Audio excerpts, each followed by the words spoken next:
Ito ang tahanan ng pamamahayag DXRB 11.3 Virada News FM. Hatid ang balitang laging bago dito sa Balitang Birada on the Go. Ang oras sa buong kapuluan alas 7:30 ng gabi. Magandang gabi Luzon, Visayas at Mindanao. Ngayon ika-27 ng Mayo 2025. Ako si Kabirada Wing. Kayo ay nakikinig sa 11.3 Virada News FM Balita. Narito na ang ulo ng mga balita. Barangay Hilutungan, Kawayan, Masbate nakatanggap ng Air to Water Technology Project mula sa DSWD. Samantalang sa bayan ng Placer, ay inutusan kaagad ni Mayor Dondon Eusebio Dumoran at ni Health Chairman on Committee Sangguniang Bayang Grace Dumoran na ayusin ang serbisyo sa naturang RHO hinggil sa mga reklamo nito.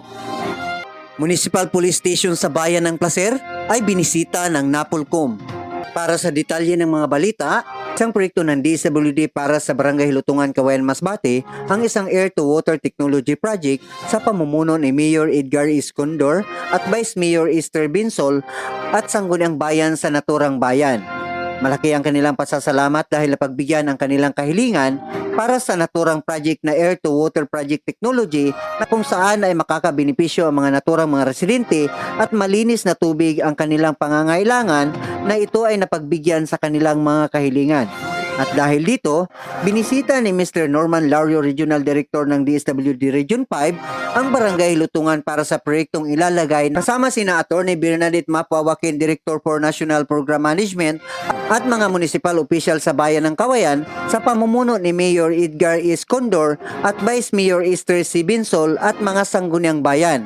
Kasama rin ang mga head offices sa naturang bayan para magtungo sa Barangay Hilutungan, Kawayan, Masbate para ipatupad ang pilot testing ng DSWD para sa isang Air to Water Project Technology na sa pamamagitan nito ay makakakuha sila ng tubig sa pamamagitan ng hamog ng hangin at malinis na tubig ang kanilang maiinom kisa sa kanilang binibili ng mga distilled water sa mga tindahan ng tubig. Malaki at lubos ang pagpapasalamat ng mga residente sa Barangay Hilutungan, Kawayan, Masbate sa inisyatiba na ginawa ni Mayor Edgar Escondor at Vice Mayor Esther C. Binsol at sa mga sangguniang bayan. Dahil sa pagkakapili ng naturang barangay na sila ang mabibigyan ng proyektong Air to Water Project Technology na kung saan ay malinis na ang kanilang maiinom. Ganun na lang kalaki ang pasasalamat ng mga barangay official sa naturang mayor na si Edgar Escondor at Vice Mayor Esther C. Binsol at kay DSWD Regional Director Norman Lario sa pamamagitan ng pagbibigay ng Air to Water Technology Project para mapakinabangan ng kanilang mga residente sa Barangay Hilutungan upang hindi na sila mahirapan na inumin dito sa Barangay Hilutungan, Kawayan, Masbate.